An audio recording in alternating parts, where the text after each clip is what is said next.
Western Michigan proved Saturday that the MAC can provide the madness. A breakaway touchdown and a back-breaking injury swung the momentum towards the Broncos, but with the MAC's prodigal son, Dino Babers, avoid the upset to start 2-0. The defending national champions went down to the wire against number 7 Louisville. Find out if Syracuse men's soccer got back in the win column against its ACC foe. The Orange haven't lost a game in over 11 months. Did that streak stay alive?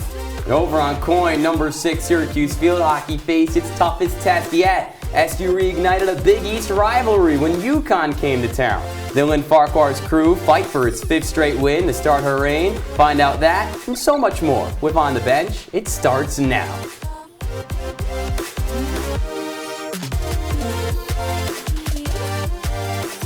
Welcome into On the Bench, another new crew, another new week. Ian Nicholas alongside my good friend Jack Gordon. Thanks so much for joining us.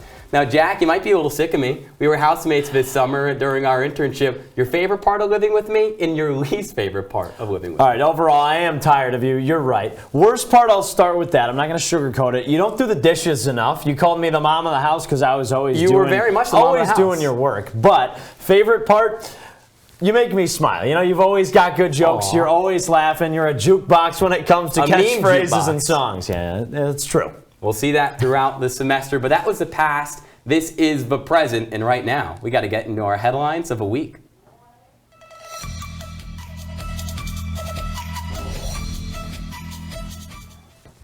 On Syracuse football's second offensive play this weekend, the Dome went silent. That's because tight end Aronde Gadsden hobbled off the field with an apparent ankle injury. SU's preseason All-American didn't return to play, but did return to the sideline on crutches with a boot over his right foot. The good news? Dino Babers said post-game Gadsden's new injury was to the opposite leg he hurt late in fall camp. However, the head man didn't provide an update yesterday and wouldn't say if the junior's x-rays showed a break. Well, people are telling me it's football season. Nope. Syracuse women's lacrosse is in the headlines. 6 members of last year's senior group announced their return to the team this season for 5th years. The Cuse return midfielders Emma Tyrell, Savannah Schweitzer, and Caitlin Mashesky. On defense, Hallie Simpkins and Bianca Chevry are back, and goalie Delaney Schweitzer also announced her return. And in Happy Valley, SU men's cross country won its 2nd straight meet to start the season. The Cuse claimed victory at the Harry Grove Spike Shoe Invite on Penn State's campus. Syracuse dominated, taking the top 4 spots and placing 7 in the top 9. Grad transfer Perry McKinnon led the way in his orange debut. The former Cornell Big Red ran the 5.2-mile course in 25 minutes and 31.1 seconds. That's roughly the amount of time it takes me to get out of bed in the morning. Ian, you know, I don't doubt that you could run that much, too. You're a beast on the treadmill. I'll give you that. I dominate. Not a 5-minute mile. I'm no Carl Winter, but I'm close. You're quick. I'll give you that. Now, if you're a fan of blowouts, I'm sure you love Syracuse football in Week 1. The Cuse demolished Colgate 65-0. The Orange tallied a program record 677 yards and only allowed the Raiders to cross the 50 once. Next task at hand, Western Michigan. The Broncos came riding into town. No, the horse's name wasn't Friday. Saturday afternoon in the JMA Wireless Dome. Dino Babers and company welcome Western Michigan for the 3rd time since 2018. Both squads 1-0. The Broncos start with the ball at their own 25. Second play of the game. Running back Jalen Buckley says hello.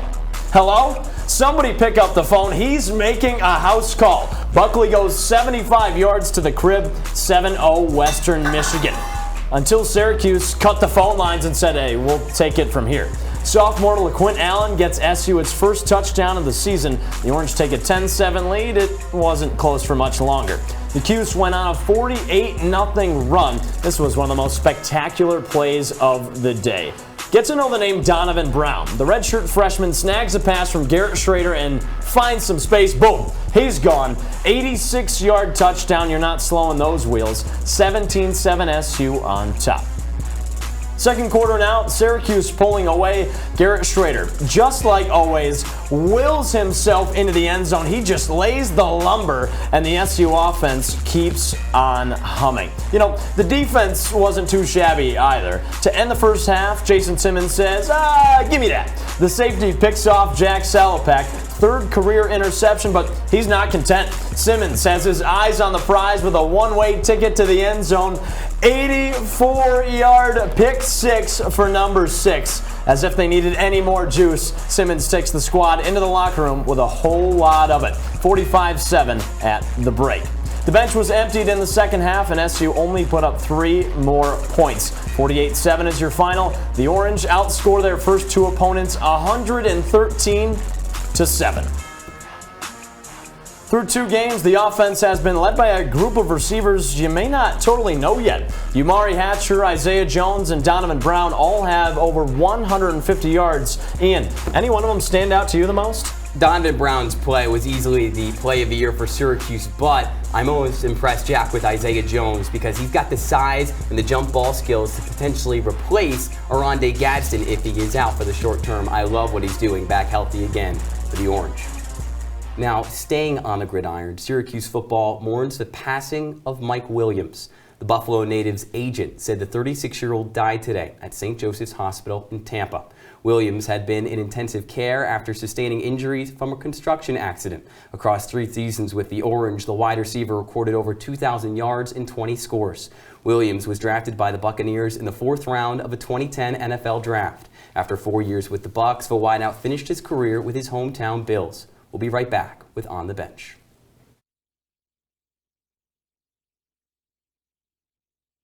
Welcome to my house. Everybody's pretty tired of each other. The walls were closing in. Clearly a case of too much family, too close, 24/7. If this sounds like your house, try going someplace new. YourLifeYourVoice.org. You'll find lots of ideas to help you handle the family stresses of being confined to close quarters. YourLifeYourVoice.org. It could help you find a little more breathing room. The black truck? Hey, Christina from accounting. Yeah, hi. Hey, I used to date a girl named Christina. Oh, really? Yeah, and then she dumped me for my best friend. You want to see some photos of them that I took? I don't.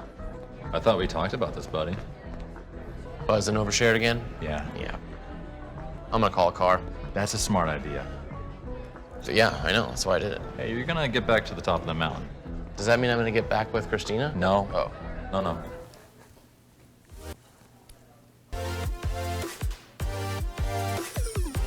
Welcome back into On the Bench. Ian Nicholas alongside Jack Gordon. Jack, I know we've already talked football, but we're going to segue to a kicking sport in soccer. And you played a little football back in the day, and you kicked, right? Yeah, just a little bit, yeah, here and there. You think that leg would have been good enough to get on the pitch?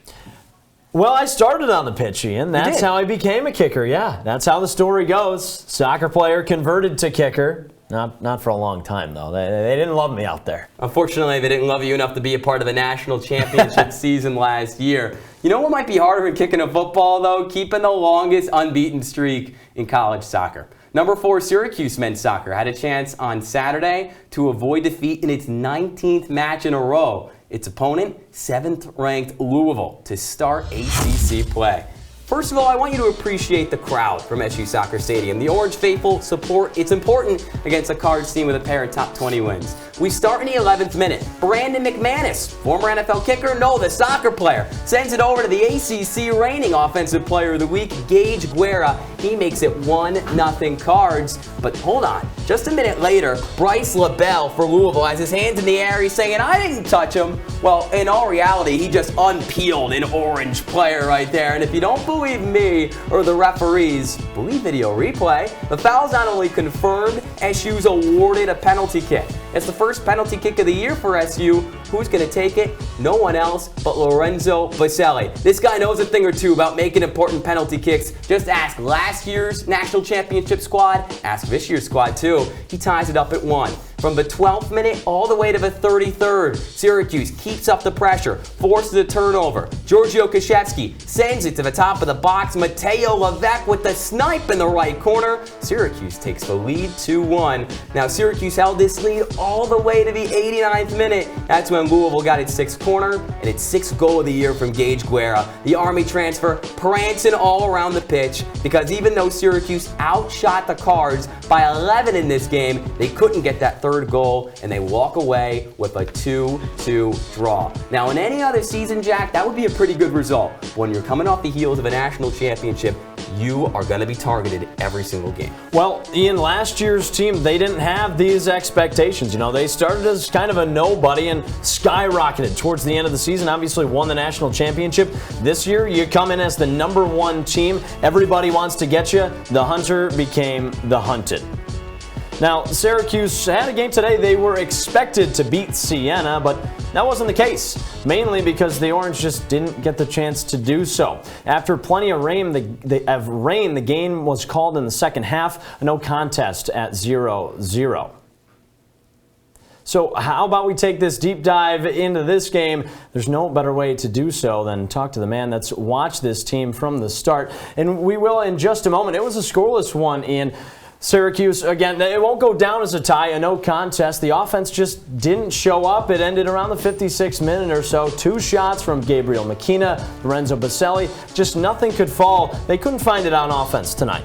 No, they couldn't, and I'm sure our beat reporter Adam Gotkin will tell us more in just a second about it. Lorenzo Baselli, he gets 2 important shots, but ultimately those shots do not fall, and for an Orange team that you would really expect to pick up at least a goal against Siena, a team that you see it on the left-hand corner of your screen, without a win through 4 games, you would really expect Syracuse to get something on the board. Now, it's a much different team from last year, and we're going to talk to Adam about everything about this team. So, Adam, you were at this game in the rain. It didn't look too hot, and a 0-0 tie. We'll get to Adam in just a moment against Siena. Doesn't go down as a tie. It's a no contest, and we'll find out what our beat reporter Adam has to say in just a moment. Ian, again, the Syracuse team had lofty expectations this season. They didn't necessarily achieve them so far. They started one. They've tied a couple of times. They had a tie to Penn State, to Louisville the other night. That didn't exactly go as planned. Are they living up to your expectations? Honestly, yes. I know that's kind of a weird thing to say, but at the end of the day, they've done a really good job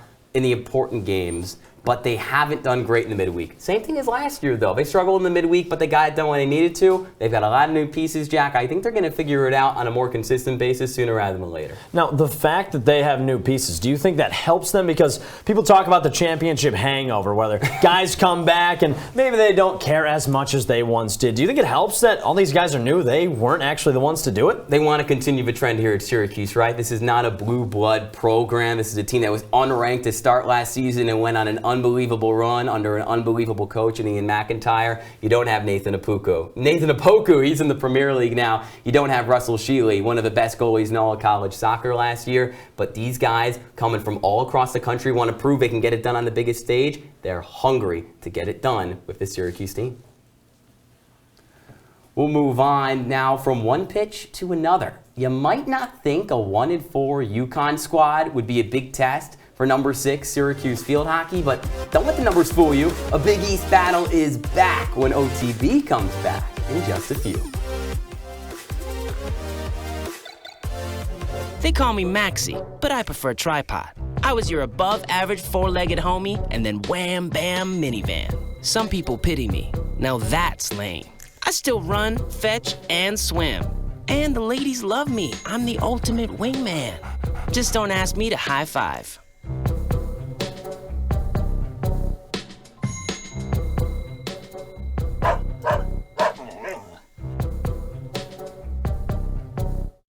Jordan knows he shouldn't eat this entire bowl of nachos, but tonight he's earned that right, because a few hours ago in the middle of happy hour, he recognized a sign. Not from the gods or a bolt of lightning, but from a double heart, a kissy face, and a fourth ha in ha ha ha. That's when Jordan knew he was buzzed. So when it was time to go, he got a ride home instead of driving. Be a legend like Jordan. Recognize your buzzed warning signs and get a ride home. Buzz driving is drunk driving.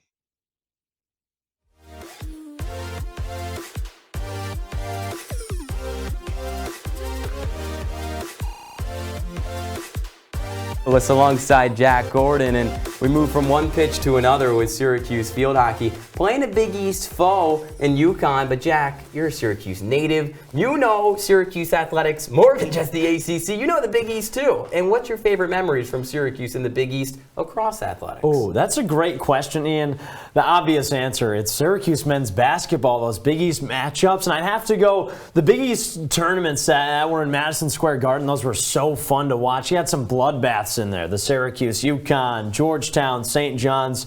The memories just are endless. Talk about storybook seasons. UConn men's basketball won the national championship earlier this year, and while Huskies field hockey doesn't seem like a national title contender right now, they did open the season ranked number 15. So UConn now outside the top 20 because of 3 tight losses to ranked foes. But would Syracuse, a top 10 team in its own right, best its former conference rival? Because all time, Jack, you want to talk about memories, the Huskies have dominated. They've won 30 of 45 games against Syracuse field hockey. Nobody dominated this game early. Scoreless 27 minutes in. Then Willemijn Bogert cleans up the mess on the corner, and Syracuse goes ahead 1-0 before the break. Midway to the third, SU pulls off a flawless, clean APC. All-American Apka van den Nieuwenhof makes it 2-0. Now Syracuse outshot UConn by 14, fired 7 shots in the final frame alone. Things didn't get ugly for the Huskies because goalie Natalie McKenna made 9 saves, but it was not enough. Syracuse got its first shutout of the campaign and remained one of the 4 unbeaten teams in the country with a 3-0 win. And the big reason why Syracuse is dominating this season is because they are just getting corner after corner. Ian, speaking of corners, I mean, Pekka van de Pas, she has just been incredible. There's no doubt Van de Pas has been an instant impact on this Syracuse team. Our CitrusTV field hockey beat reporter Max Gifford tells us just how good the midfielder has been.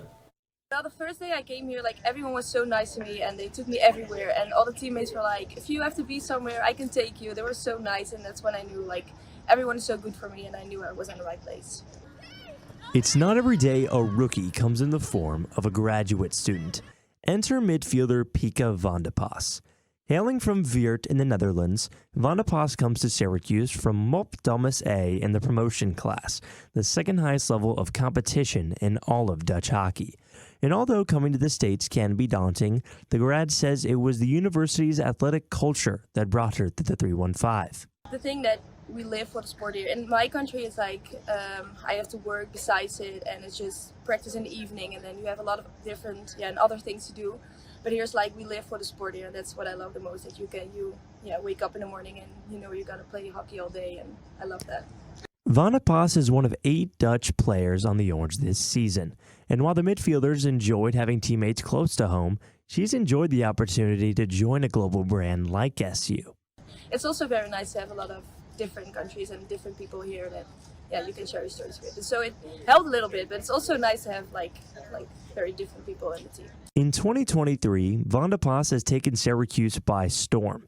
In her first 3 games donning the orange and blue kit, the grad student has collected a conference-leading 16 points. The midfielder sits atop the statistical rankings in nearly every offensive category in the ACC, but her teammates and coaches see her impact just as much off the pitch as they do on it. Her mentality is the main drive that's always for her to focus in on, okay, how can I push to be better? How can I push to score a goal? Her main focus is always on attack. She's developed it there throughout the years. I mean, she's a fantastic player on the ball. Even better than that, she's an amazing person. And that really helps our team effort. And you can see that, right? She's a grad student coming in, and we're thankful to have her. First of all, she's an amazing person, but she's bringing so much for the team. She's working hard every single day, and I'm able to connect with her on the field, which is very, very nice. Reporting for CitrusTV, I'm Max Gifford. Van de Pas has led the way for the Syracuse field hockey team. They have just been incredible, thriving so far. And women's soccer, well, Ian, they're struggling right now. Coming off of 2 straight losses, the Orange had a little bit of traveling to do. First over to the Ivies, the Cuse went to Cambridge to take on Harvard. 2-4 Syracuse squaring off with 2-1-1 Harvard. Goalie Shea Vanderbosch with a tall task ahead. This Harvard team led the Ivies in scoring last season, over 3 goals per game. The Crimson started this one off doing what they do best, running fast and playing offense. Look at the cross from Smith Hunter. That's on the money to Ava Lung. A phenomenal header puts Harvard up 1-0. That's not enough, though. Beautiful touch passing from this Crimson offense to find the open woman. It's Hannah Burbar. She capitalizes on this perfect ball movement. Harvard goes up 2-0 just 15 minutes into the game. But it got worse. Another great cross in front of the goal. Jade Rose puts a perfect ball on net for Hannah Burbar's second goal of the day. The Crimson just kept putting the pressure on, this time from way out. It's Susie Long. Yes, Susie Long from long range. The freshman nails this shot to take a 4-goal lead. The Orange in quite the hole. Kendall Lauer tries to change that. Great hustle to keep this ball. Plays it in front. Anna Rupert takes advantage of a nice pass and finishes. Down by 3, getting late in the second half, SU's leader on offense, Erin Fleury, fights through traffic, pops one out from deep. That cuts the deficit to 2. Crimson back on offense here, only a 2-goal game. The Canadian, Audrey Francois, one-on-one, beats her defender, puts the shot past Shea Vanderbosch.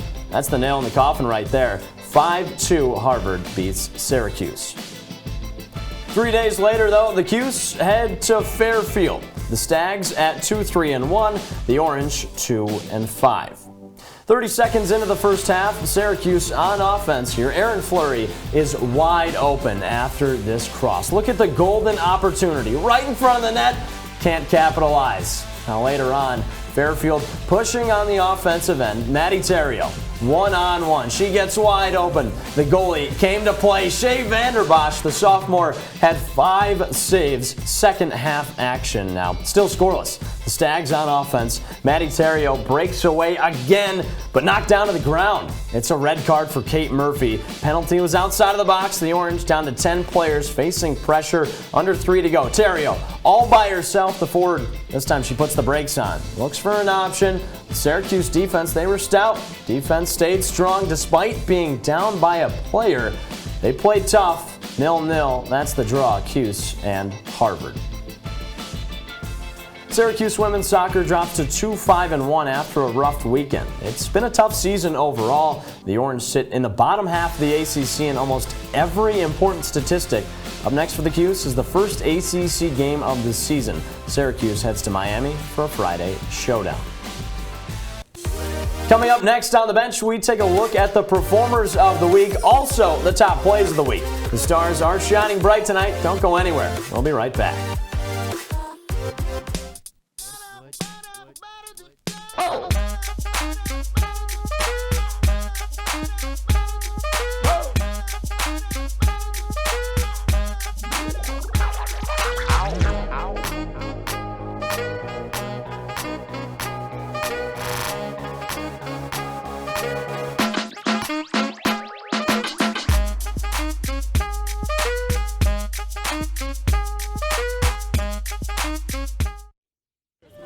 Leaving hot coals improperly extinguished can cause a wildfire. Hey guys, it's Smokey! It looks as if Smokey is going to use the drown, stir, drown and feel technique. After the first drown, a good start.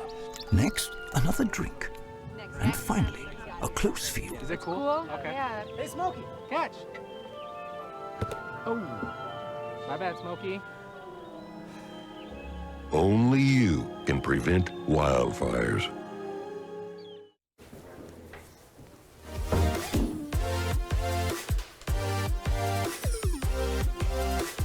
Time is winding down here on the bench. We're almost done alongside Ian Nicholas. I'm Jack Gordon. Ian, the performers have been incredible this week. We've talked about how every team did this week, but there is an Ian team, right?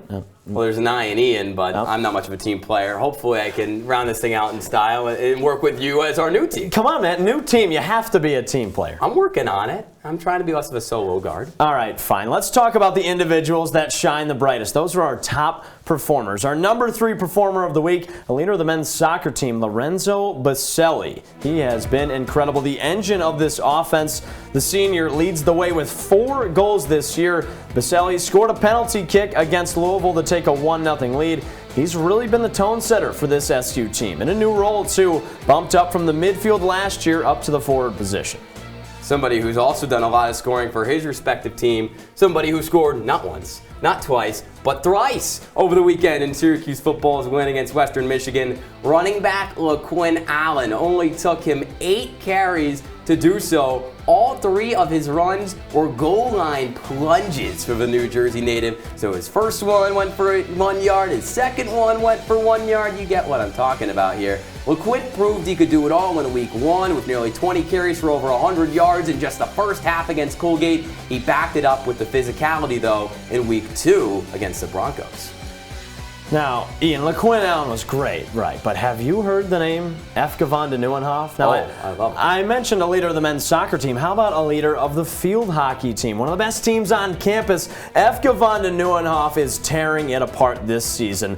The team's 5-0 for a reason. She leads the squad in goals with 7 and in points with 17. She's been one of the best players on this team for years and is really showcasing it this season. A hat trick against Cornell, another goal against UConn. She's just been amazing. You've got 2 All-Americans on this team, and Charlotte DeVries and Efka van de Nieuwenhof. And if this team wants to go to a national championship, Efka has to continue to play the way she's been playing. Now, that's an incredible team, but speaking of incredible, it's time to look at our top plays of the week. These might make your eyes pop out of your head. Starting at 5, Syracuse women's soccer, scoreless against Fairfield. Here's the shot from deep. We'll show you the save that Shea Vanderbosch made. It was incredible. Number 5 on our list, take a look at this. Syracuse and Fairfield. The shot from deep. Vanderbosch dives to her right. Look at the cat-like reflexes. Dives, makes the save. What an incredible play by the Syracuse goalie. Well, play number 4 also includes a diving effort, Jack, but a catch instead of a deflection. We go to Garrett Schrader early on against Western Michigan. Down the seam, he's got Isaiah Jones. Goes up like the big man, little Randy Moss impersonation for 30 yards to set up Syracuse's first touchdown of the game. Isaiah Jones needs to do more of that. Maybe without Aronde Gatson in the lineup, Syracuse wins 48-7.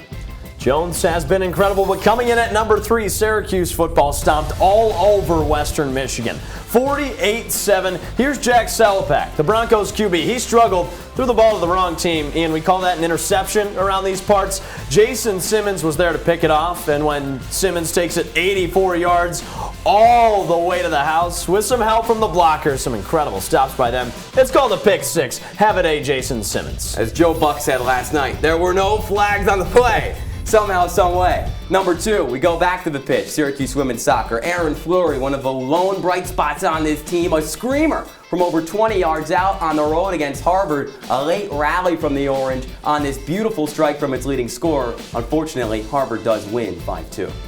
That's number 2, but at number 1, our top play of the week. What an honor. What a distinction. It goes to Hattie Madden. Syracuse field hockey against Cornell on Wednesday. Look at this snipe from Madden. Top corner, the perfect shot. Congrats to Hattie Madden for our number 1 play of the week.